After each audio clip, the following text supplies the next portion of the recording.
Olá, eu sou Roberta Taboada. Sabe quando você tem um desejo? Uma coisa que você quer realmente que aconteça e o universo conspira em seu favor para que ela se dê muito antes do que você imagina? Pois é o que eu faço aqui hoje, ministrando a minha primeira aula online para o Complexo Renato Saraiva. Eu sou advogada, professora, comunicóloga, concurseira e concursada. E quero dividir com você, além de conhecimentos jurídicos, a crença de que a tão sonhada vaga no serviço público é possível para quem se dedica e acredita. Para a aula de hoje, eu escolhi o direito administrativo, a minha grande paixão. Iremos tratar do tema intervenção do Estado na propriedade privada, com foco na mais agressiva das intervenções, a desapropriação. Inicialmente é importante indicar para vocês que a legislação que regra esse tema é uma legislação bem antiga.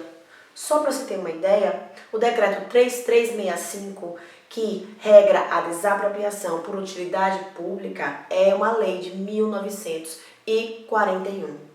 A lei 4132, que trata da desapropriação por interesse social, é de 1962. Importa dizer, então, que o estudo do tema desapropriação deve ser um estudo com muita atenção em relação às atualizações legislativas e aos posicionamentos jurisprudencial e doutrinário acerca do tema.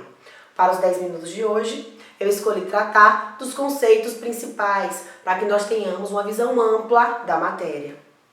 Bom, o direito administrativo tem como princípio basilar a supremacia do interesse público sobre o privado. Essa supremacia confere ao Estado prerrogativas que importam na limitação do exercício de certos direitos e restrição de liberdades individuais. Mas veja que esse poderio estatal não é ilimitado.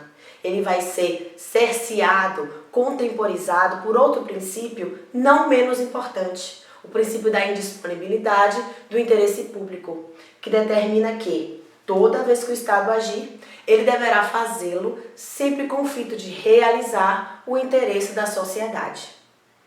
A Constituição, no seu artigo 5º, inciso 22, confere ao particular o direito à propriedade. Mas esse direito também não é absoluto. Essa propriedade deverá realizar a sua função social. E o Estado, do alto da sua supremacia, poderá intervir no exercício desse direito à propriedade de várias formas. Existirão, portanto, modalidades de intervenção de natureza restritiva. Nestas modalidades, o proprietário não ficará totalmente despido do bem. Ele permanece dono, contudo, poderá somente realizar e usufruir das liberdades inerentes àquela propriedade dentro das limitações impostas pelo poder público. São modalidades de intervenções de natureza restritiva as requisições, as limitações administrativas, a ocupação temporária, a servidão e o tombamento.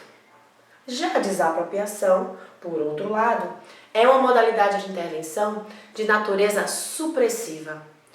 Isso importa dizer que, neste caso, o proprietário ficará despido do bem, não será mais o dono. Este bem, então, passará a integrar o rol de bens do Estado. Neste caso, em específico, não se trata de uma mera transferência de propriedade, tal qual aconteceria, por exemplo, no contrato de compra e venda entre particulares. O que encontramos aqui é o que se chama de meio de aquisição originária do bem. Importa dizer, então, que neste caso, o Estado, quando recebe aquele bem, recebe este livre de quaisquer ônus real ou garantia de terceiros.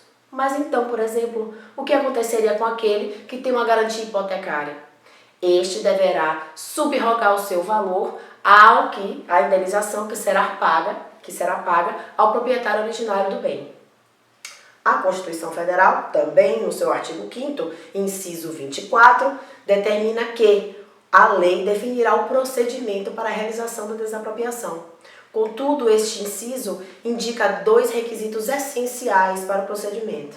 O primeiro deles determina que a desapropriação aconteça seja por motivo de interesse social ou motivo de necessidade ou utilidade pública. Qual seria então a diferença entre esses 2 referenciais? haverá desapropriação por interesse social toda vez que o imóvel não cumprir a sua função social. Haverá desapropriação por necessidade de utilidade pública toda vez que o Estado necessitar daquele bem para prestar um serviço ou realizar um ato de interesse da sociedade. Por exemplo, utilizar um bem imóvel para oferecimento de um serviço público ou para a realização de uma obra pública. No final desse inciso 24, encontraremos uma ressalva importante, que diz que, segundo o determinado no segundo requisito, deverá sempre haver o pagamento de prévia e justa indenização em dinheiro, ou seja, aquele que foi despido do bem, que teve o seu bem retirado da sua esfera de propriedade, deverá receber uma indenização prévia e justa do Estado. Contudo, no final do inciso, encontramos a ressalva que diz que haverão casos em que não acontecerá a prévia e justa indenização. O primeiro deles é o artigo 182, que trata da desapropriação especial urbana. Essa desapropriação ela é de titularidade dos municípios e ela acontecerá toda vez que o imóvel urbano não cumprir a sua função social. Quem vai definir função social nesse caso é o Estatuto das Cidades, que é a Lei 10.257 de 2001. Então, neste caso específico, haverão 3 etapas. A primeira etapa importa na intimação para o parcelamento e edificação do imóvel. A segunda etapa, então, será a incidência do IPTU progressivo. Veja que nessa modalidade ainda existe uma tentativa de incentivar, de determinar que o proprietário se responsabilize e promova uma função social àquele imóvel. E, por último, haverá desapropriação, caso ele não cumpra as 2 etapas iniciais. Neste caso, essa desapropriação será ressarcida em títulos da dívida pública, que serão resgatados em até 10 anos. A segunda modalidade de desapropriação, que não inclui a prévia e justa indenização em dinheiro, é a constante no artigo 184, que é a desapropriação rural, para fins de reforma agrária. Essa acontecerá nos casos em que o imóvel rural não cumprir a sua função social, e aí a própria Constituição se encarrega de descrever o que seria a função social. É importante apontar nesse momento que a função social do imóvel rural não é especificamente relacionada à sua produtividade. Não é unicamente a produtividade. Tanto não é que o próprio texto da Constituição indica a vedação, a desapropriação da propriedade rural produtiva, bem como também veda a desapropriação da pequena e média propriedade rural, desde que seja a única daquele proprietário. Esta modalidade de desapropriação será restituída em títulos da dívida agrária, que serão resgatados em até 20 anos, começando a ser pagos somente 2 anos após sua emissão. Interessa dizer que nessa modalidade haverá uma ressalva. As benfeitorias úteis e necessárias feitas ao imóvel serão pagas em dinheiro. A terceira modalidade de desapropriação, que não inclui a indenização prévia, é a desapropriação constante no artigo 243. A chamada expropriação ou desapropriação com fisco.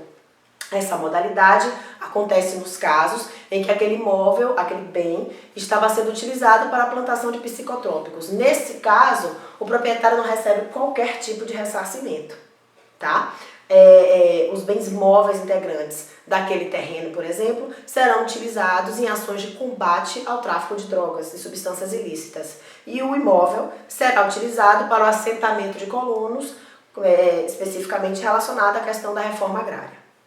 A última opção de desapropriação, não menos importante, é a desapropriação indireta, que acontecerá naqueles casos em que o Estado se apropria do bem sem observar o procedimento desapropriatório previsto no texto constitucional. Nesse caso, não haverá a prévia e justa indenização, contudo, haverá sim a indenização em dinheiro proporcional ao valor do bem que foi retirado da esfera do proprietário. É isso, espero que tenham gostado da minha aula. Desculpem pela voz afônica, mas estou aqui à disposição para novos desafios. Muito obrigada!